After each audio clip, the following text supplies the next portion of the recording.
U.S. breaking news, change your read newspaper habit. Wanda Bamberg Tia is clearly in good shape. The 62-year-old dance instructor and fitness coach is obsessive about her health, eating carefully, drinking in moderation and staying away from drugs or smoking. Her kitchen cabinets are loaded with vitamin supplements, health drinks and herbal remedies. So she was stunned when in early 2017 she was diagnosed with hepatitis C, and probably had been infected for decades. "I had been feeling a little tired and stressed, but that was not what I expected," Tia said. And she was even more distressed to learn that, while there are more than a half-dozen drugs that cure hepatitis, getting health insurance to pay for them can be a challenge. Related. Hepatitis treatment pits patients against insurance companies and lawmakers against drugmakers. States, which cover a huge number of hepatitis sufferers like Tia, are stuck with some of the biggest bills. "There are probably 1 million people who have hepatitis C in the Medicaid world," said Matt Salo, director of the National Association of Medicaid Directors. "When it costs $64,000 to cure hepatitis C, that's a great deal. Multiply that by 1 million people? That's what made people freak out." Tia, covered by Washington, D.C.'s relatively generous Medicaid program, is in the middle of that big budget freakout. Fighting for her cure has been a months-long battle. Cure at a gigantic price. As a baby boomer, Tia was at risk. The Centers for Disease Control and Prevention recommends that everyone born between 1945 and 1965 get tested for the virus, which can be spread by poorly sterilized medical and dental tools, needles, blood products, tattoos, shared razors and, rarely, through sex. Half of the 3.5 million people who have hepatitis C don't even know they have it, the American Association for the Study of Liver Diseases estimates. The virus causes cirrhosis and liver cancer. Hepatitis C once was incurable and it killed or contributed to the deaths of more than 19,000 people in 2015, the CDC says. Antivirals helped, but not a whole lot. Newly developed direct-acting antiviral drugs can cure up to 95% of patients. But the cure comes at a gigantic price. These drugs are notoriously expensive. Gilead priced its first new hepatitis C drug, sofosbuvir, at $1,000 per pill, or $84,000 for a 3-month course of treatment. Its first combination pill, Harvoni, cost $94,500.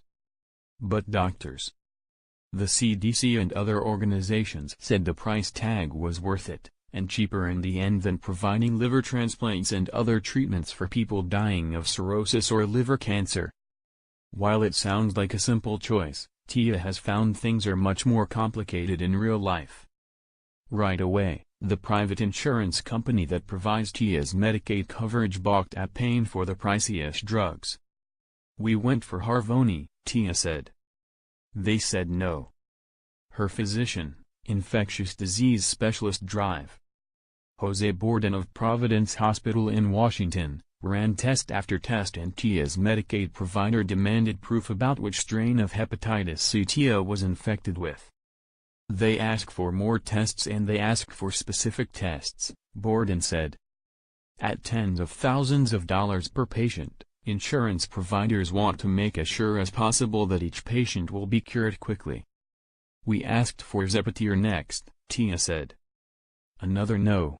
Finally, Borden and Tia's provider settled on Epclusa, one of the newer of the new hepatitis C drugs. Tia started taking Epclusa last year. She followed directions carefully. "I had to stop drinking wine," she said. "I had to go cold turkey, no wine for 3 months. That's a long time." But even so, after a few weeks, it became clear it wasn't working. Tia wasn't despondent, but she was disappointed and a little fearful. More tests followed. Was it resistance? Had the virus in her body somehow evolved to defy the drug's effects? Was it a supplement she took? Often, patients don't take hepatitis drugs as they should. Drug users may sell the valuable pills, or patients may forget a few doses, allowing the virus to mutate. Tia did not fall into either category. Borden now thinks it was likely one of the many natural supplements that Tia had been taking interfered with the drug's action, making it less effective and allowing virus to survive in her body. Supplements can screw up hepatitis C treatments, said Douglas Dietrich, director of the Institute of Liver Medicine at the Icahn School of Medicine at Mount Sinai in New York. They can cause drug toxicity. They can interfere with liver enzymes which can reduce the levels of the drugs. The most common one is street John's wort. Street John's wort is a plant that many people use to treat depression symptoms, but it's metabolized in the liver in a way that can interfere with many pharmaceutical drugs.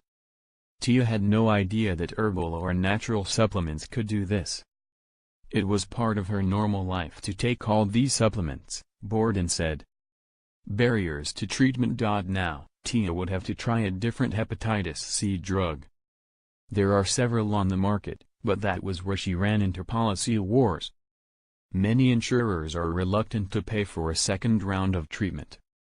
They don't want to pay for it unless you fight, Tia said. Salo said there are some reasons for this reluctance, not the least the cost.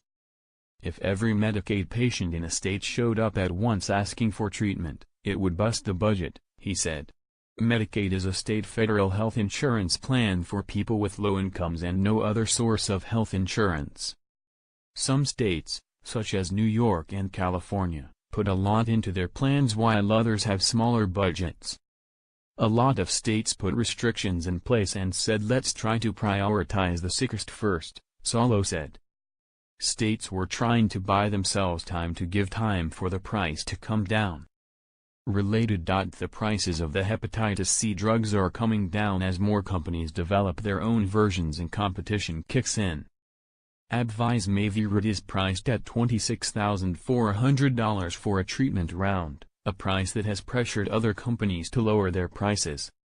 Now that there are multiple drugs on the market, prices have obviously been driven down, Dietrich said. The insurance companies have contracted with pharma and they have their preferred products, he added. But still, he said, insurance companies and state Medicaid programs often put up barriers if they can. There are always plans that are trying to get out of it, by having alcohol tests or marijuana tests.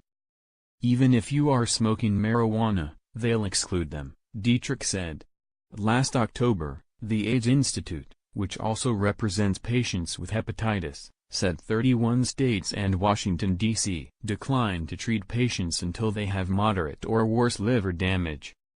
Or they balk at treating patients, like Tia, whose first course of treatment fails. Related. People can be cured of hepatitis C but they are not immune from getting it again. Some states fear that people who had been infected through risky behavior, such as injecting drugs, might get reinfected, and they'd end up treating the same patients over and over. That is a short-sighted policy, argued Alison Hardy, clinical nurse manager for Mount Sinai's Liver Institute. Even if a patient doesn't need a transplant, the cost of cirrhosis care for a patient that's in and out of the hospital over even a year is way more than the costs of treatment, she said. And the cure rate is high. In my office, more than 93% of patients treated for hepatitis are cured, Borden said. We are going to beat this. In Tia's case, Borden ran the requested tests. He filed an appeal with the insurance company providing Tia's Medicaid coverage. This is crazy, Tia said as she waited to hear if she would be covered. I called back again and again.